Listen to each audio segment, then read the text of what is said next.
Life was not designed to give us what we need. Life was designed to give us what we deserve. We do not reap a harvest in the fall because we need it. We reap a harvest in the fall because we deserve it. Not necessarily from a moral standpoint. Of course, there are some moral laws as well, spiritual and moral laws. But just the basic laws that simply say if you wish to reap, you must plant. So jot this down. Reaping is reserved for the planters. And the reason they reap is because they deserve it. They're the planters. They deserve to reap. Interesting Bible phrase that says, if you keep knocking, you'll find open doors. Good phrase to jot down. If you keep knocking, you'll find open doors. Doors of opportunity. Doors of a chance to meet someone. Doors open for association. Doors open to find someone special. Doors open to find a unique business colleague. If you keep knocking, the phrase says, doors of opportunity are open to those who continually knock.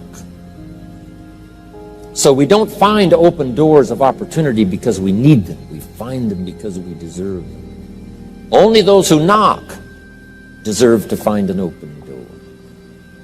But the promise is, if you continually knock, you'll find doors of opportunity. It says, if you search, you will find. So make the note, it's good.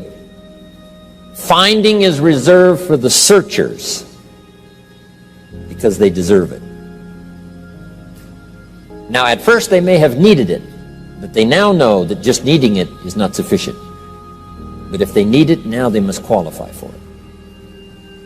The reason why you're going to be blessed with good ideas this weekend is because you've come searching. You've gotten on an airplane to come searching. Got in your automobile to come searching. You got here searching. Now you're ready to receive. And for those who search, they will find answers. They will find plans, imagination to stir yourself into action for future benefit. So if you search, to find a good idea, you must go looking, go searching. You've got to go to church. You've got to go to class. You've got to go to the seminar. You've got to go to the library. You've got to go to the books if you wish to find. Rarely does a good idea interrupt you. Rarely. But if you will search, you will find. So we get not what we need, but we get what we deserve. It says if you ask, someone has an answer. If you keep asking, the answers belong to you, because by virtue of asking, you have qualified. So we don't get what we need, we get what we deserve.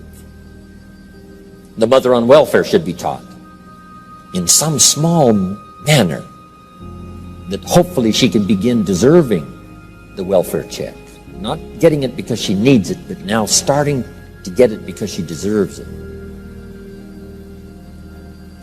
If the welfare worker says to Mary, Mary, I brought a bucket of paint and a paintbrush, and the next time I come, if the door is painted and the fence here in front is painted, I give you the check for $450. Not that painting the door and painting the fence is worth $450. It's not worth that much, but it is the beginning of the process. So make that note. I want to begin the process of deserving. What would that be? What process should I begin engaging in to deserve good health, to deserve a good relationship, to deserve prosperity, to deserve an enterprise, to deserve the opportunity to build a city? What must I do to begin the process of deserving? So now the welfare worker comes back and the door is painted and the fence is painted, and now Mary gets the $450 to help take care of her children, not because she needs it, but because she's beginning to deserve it. Then the welfare worker thinks of some other project.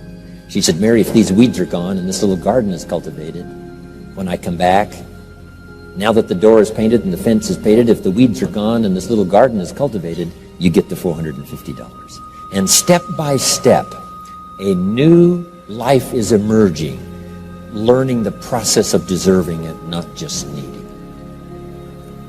We teach our children at home, right? Child says, I need $10. So that language doesn't work here. There's plenty of money here, and the vaults are full. But to say I need $10 is not how you open the vault. So the child says what? Wow, how can I get that $10 that I need? So here's what they learn to say. How could I earn $10? Now the vault opens up. Now the money starts to flow. How could I earn $10? What could I do to earn the money? Not to get the money because you need it. Maybe you need the money. That's, all of us have needs. But here the key is to figure out how to open the vault, how to open the bank, how to open this unbelievable flow of resources to come our way.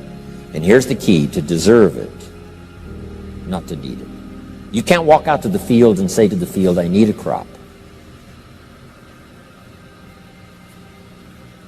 Here's what the field says. Here's what the ground says. Who is this clown that brings me his need but brings me no seed? So jot that down. Take your seed to the marketplace, not your need. Don't disclose your need to the marketplace, only your willingness. We'll talk about that a little later today. Because the marketplace is not interested in your need, but they are interested in your seed. They're interested in your willingness to work. They're interested in your disciplines. They're interested in your eagerness. They're interested in your vitality and your work ethic. That's what the marketplace is interested in. Not your need, but your seed. Okay. We get what we deserve. Old Testament God says, if you'll move toward me, I'll move toward you. See, that's how you get those occasions to meet God. You must make the move. God could say, you don't move, I don't move. You say, well, that's arbitrary. Well, when you're God, you can make it that way.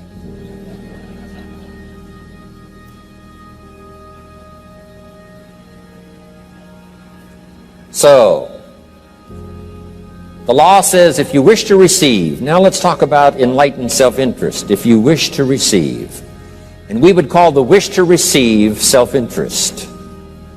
But if it's enlightened self-interest, here's what it says. I understand that in order to receive, I must give. Receiving is reserved for those who give. Receiving is not reserved for those who need it. It's reserved for those who deserve it. We deserve the receiving by giving. In fact, there's an extraordinary phrase in this little context, and here's what it says. It's better to give than it is to receive. Now, the uneducated person would find that difficult to ponder. Why would it be better to give than it is to receive? So let me give you one of the better phrases for the day. Here it is. Giving starts the receiving process. So of course it's better to give than it is to receive. How much receiving do you wish? You must start the giving process. For me to receive my additional fortunes for the future, not necessarily for the money, because I don't need the money. I take the money, but I don't need the money. But here's what I do need. For someone to say, a year from now, 5 years from now, Mr. Rohn, that seminar helped to change my life. And for whatever reason, I was brought here to this place for this time. And later someone says that. See, to receive that kind of thanks, it's unbelievable. Here's what you cannot buy. That kind of thanks. You can't buy it with money. You have to earn it.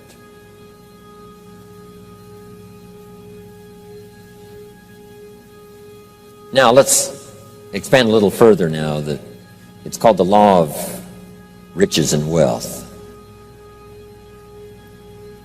In our own self-interest, if we wish to be rich and wealthy and prosperous and healthy and all the valuable things we can think of for the human experience, how could we get there? It's understanding the law of enlightened self-interest and the law of deserving.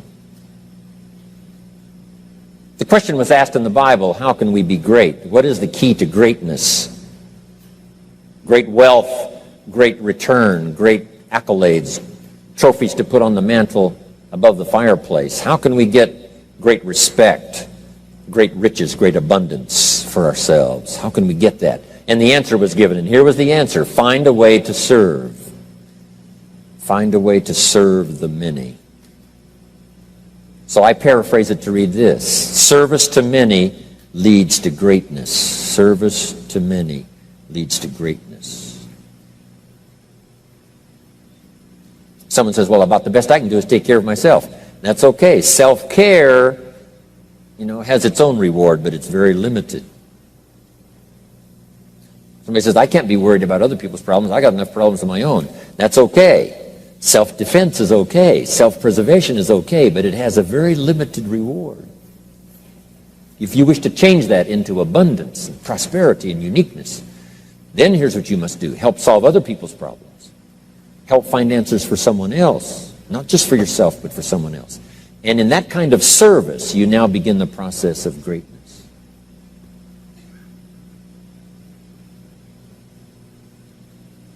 Someone asked the question, how can I be ruler over many?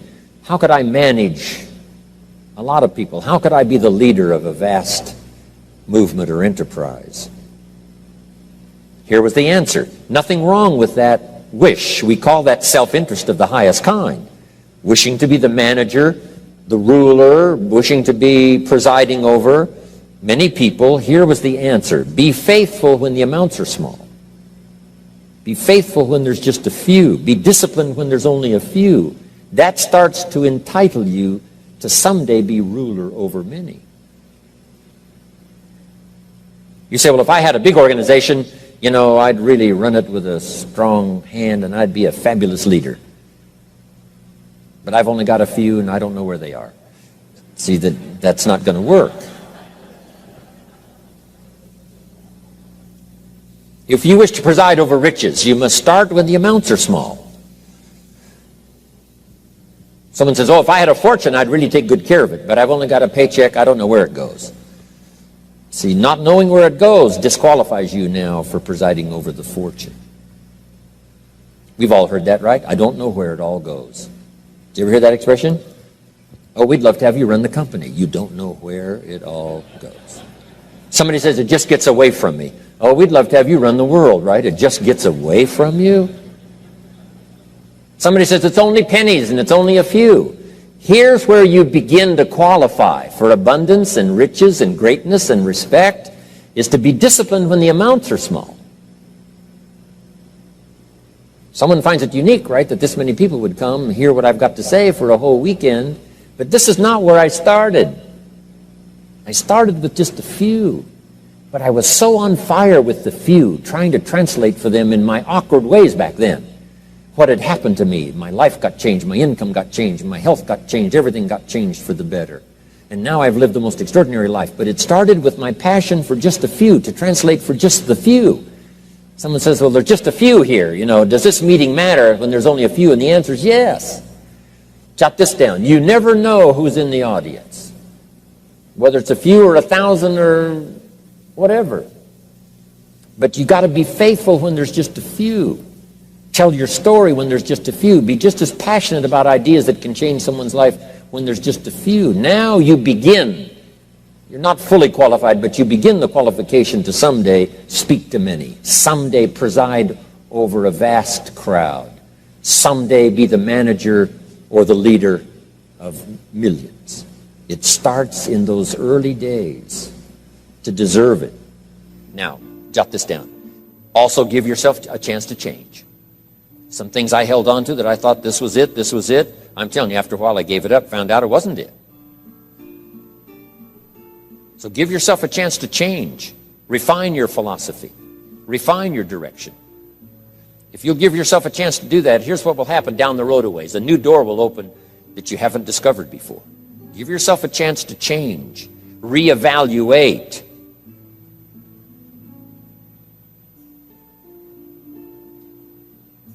Okay.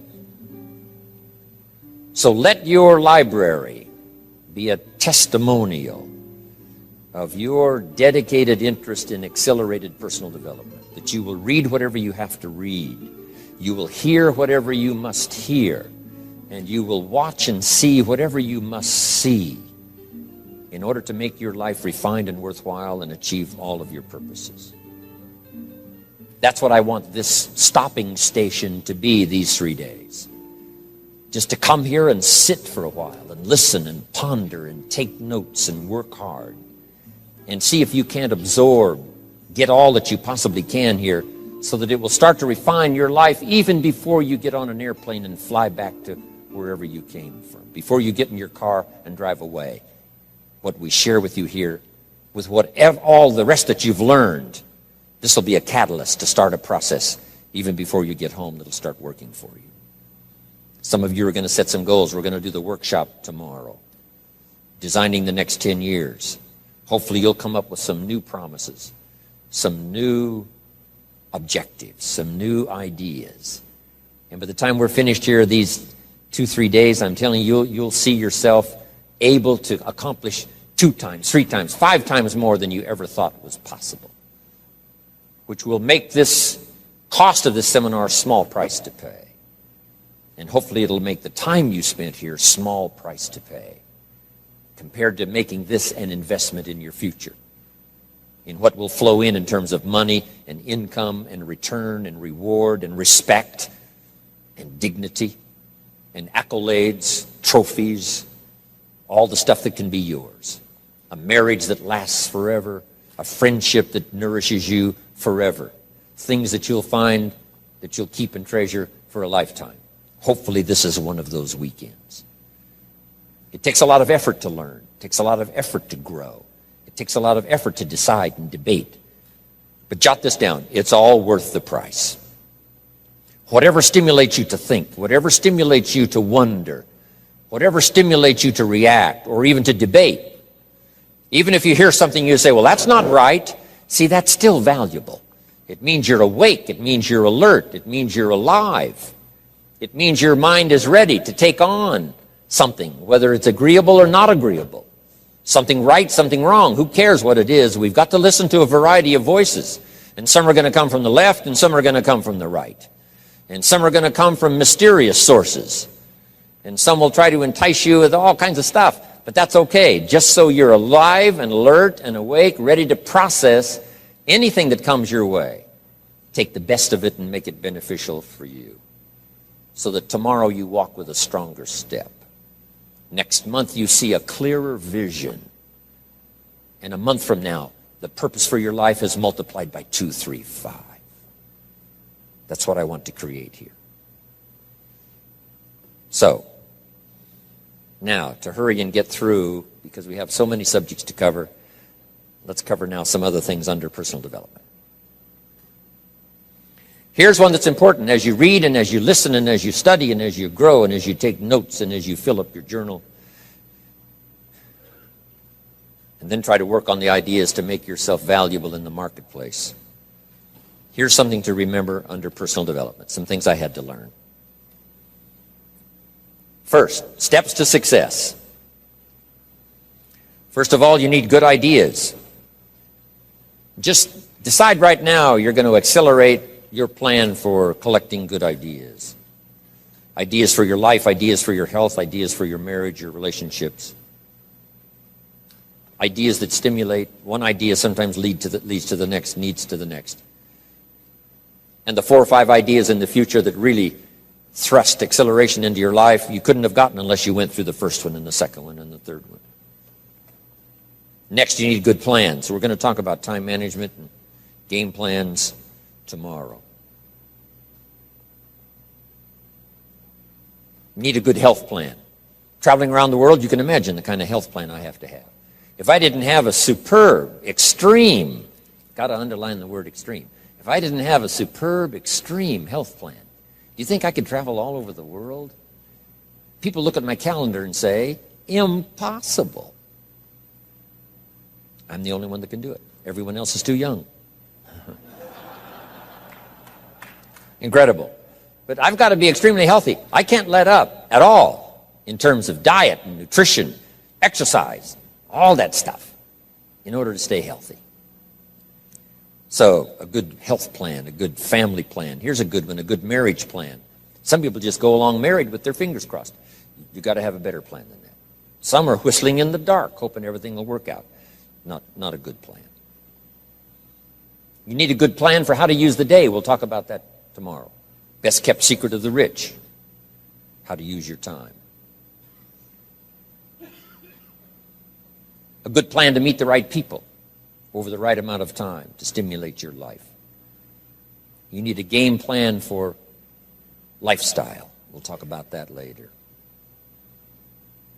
So to succeed, we need good ideas and good plans. Here's the next. We have to learn to handle the passing of time. Because all of this takes time to learn, to grow, to change. Getting through the seasons takes time. The spring has a certain amount of time. The summer has time. The harvest has time. The winter has time. Learning to handle the passing of time. Jot this down if you're involved in business. You've got to give your project time. You've got to give your people time. Give people a chance to learn, chance to grow, chance to change. One of the great requirements, especially in such an industrialized, busy, mad, dashing society, and that is to have people patience. First, we exercise it with our children and our family. Getting people to work together. Got to have patience, even with your family. If you're involved with independent people, it's a challenge. It's like herding cats, trying to get them to work together. Herding sheep is easy. They very quickly get going the same direction. But try herding cats. It's like your children. Different ages and different personalities and different opinions. To get the family all going the same direction, kind of working together to make things work, I'm telling you, it is a challenge. But if you'll have some patience, you can do it. Now here's the big one, to have patience with yourself. Give yourself time to learn. Give yourself time to understand good ideas. Give yourself time to make changes and then grow into those changes. Give yourself time to refine your personality to fit the business, whatever business you're engaged in. In some you may have to speak up a little stronger, in some you may have to calm down just a little bit more. Just learn to refine your personality and your temperament to suit. All of us can do that, but it takes time. Have patience with yourself. We had to do that from the beginning. Learning to tie the shoestrings of your shoes. If you tried a couple of times and says, I'll never learn this, it's over. Say, no, you can't go through life with your shoes untied. Come on. Some people, maybe it happens for them a little quicker than others. Some people get the hang of it almost overnight. Someone else, it takes a little longer. If it takes you a little longer, have patience with yourself. Because patience has its own reward. Patience is a virtue of the extraordinary kind. We have to have patience with our employers. We have to have patience with government officials. You've got to have patience with IRS. You've got to have patience with the Army. You've got to have patience with the FBI. Here's a good thing to remember while you're exercising patience. Usually enough good people will finally make it right. You just got to jot that down. Usually enough good people will finally make it right. Not everyone in the community is going to toe the line and do the moral thing. But let me tell you what, most will. That's how we create a society that we can live in. Most will. Every teenager will not obey all the rules and regulations and live a model life. Not everyone will, but jot this down. Most will. Enough will. When the good Lord recruited 12, not every disciple, not every one of the 12, but it was enough of the 12 to start a movement that's lasted for 2,000 years. Not everyone, but enough will. There's only been a couple of exceptions to that rule. One was the story of Sodom and Gomorrah. God was going to destroy Sodom and Gomorrah for their evil ways.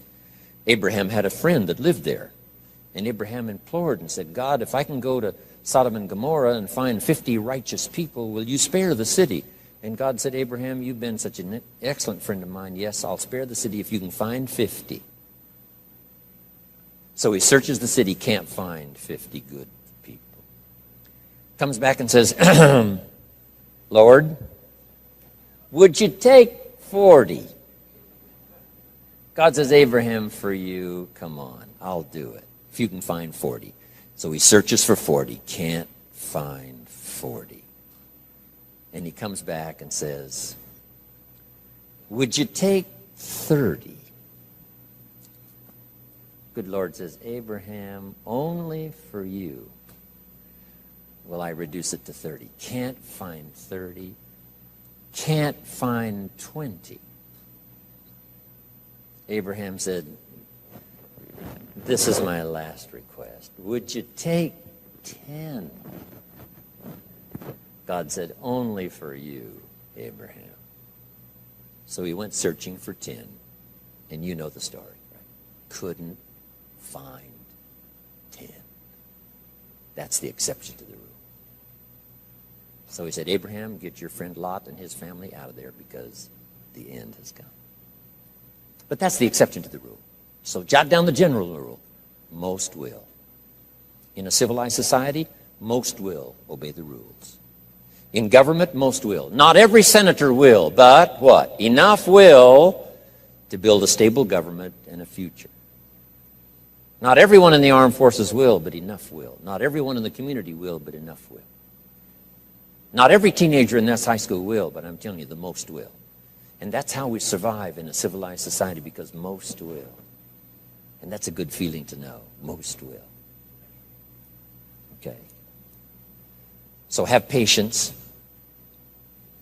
Next, under personal development, is learning to solve problems.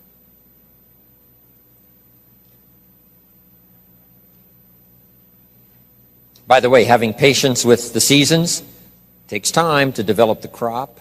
You can't plant the seed, dig around it in a few days saying, where is it, where is it? And you can't really help. All you can do is nourish. Some people plant in the spring, leave in the summer. Just haven't got the patience to last. So next comes solving problems. Business problems, family problems, personal problems, financial problems, emotional problems. There's all kinds. Here's a good idea I found in solving problems. Every once in a while you've got to, I haven't got it here, but I can just describe it for you. Take a piece of paper, put a line down the center of the paper, and on the left side describe the problem. So just jot that down. A piece of paper in half, on the left side describe the problem. Sometimes it's a good idea to take a problem out of your head and put it on paper. We'll talk a little bit more tomorrow about how to think on paper. This is one of the ways to think on paper. Our mind usually is too busy sometimes to sort things out. So if you take it out of your mind, put it on paper, what is the problem? And you just describe to the best of your ability what the problem is. And then ask this question, is that all of it? Because if you're going to prescribe something for the problem, you need to know what all of it is. When you've got it all listed, on the other side now of the paper is called answers and solutions. The problem on one side, answers and solutions on the other side. And now let me give you 3 questions. 3 questions that can help solve most any problem. Here are those questions. Number 1, what could I do? So just jot that down. What could I do? Then you start developing what we call working papers. And the working papers consist of making a list of the things you could do to solve this problem. Number 1, and you say, well, number 1 would take too long. I can see that right now. Let's go to number 2. Maybe that's the answer. Number 3, no, that isn't it. And let's say you've got several points now and you've done your best to try to solve the problem yourself and you can't solve it yourself. Here's the second question. What could I read? Maybe somebody spent a lifetime researching the problem you've got, and they've got some excellent answers from a lifetime of research. Maybe in your own journal you've taken notes before on something. You say, hey, I remember a class I took. Seems like there were some answers there, so you go back, do a little research. So under number 2 is research. And if you search, what? You will find. If you research, you will find. Search and research.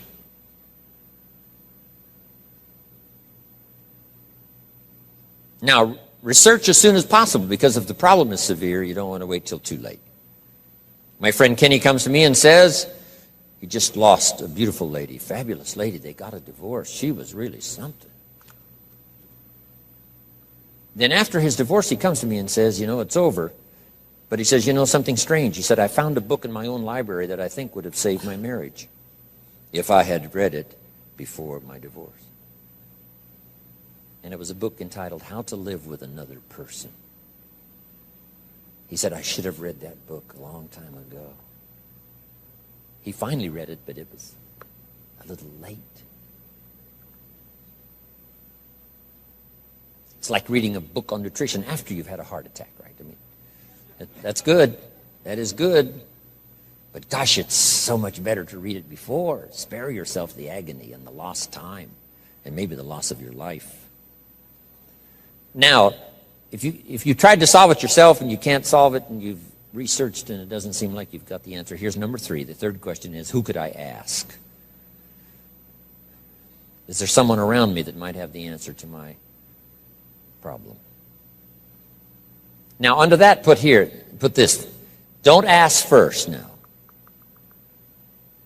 Try to solve it yourself. Develop some working papers. What you think you might do, that still isn't it. Here's some books I've read. This guy's crazy. This guy, no answers. Haven't got it. Now I ask. But if you now can show your working papers to who you ask, you can't believe how swift the answer will come. All of us have heard this, but let's remind ourselves one more time and put it in your notes. We all love to help people who, first of all, try to help themselves. Back to the philosophy of deserve. I've tried to work it out, haven't got the answer. Maybe you can help me. Somebody is very willing to help you if they know you've tried first to help yourself. It works that way with our children, right?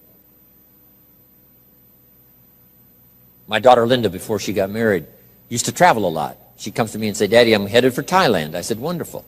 She said, I've saved up my money. I said, fantastic. She said, I've got $1,000. I said, wonderful.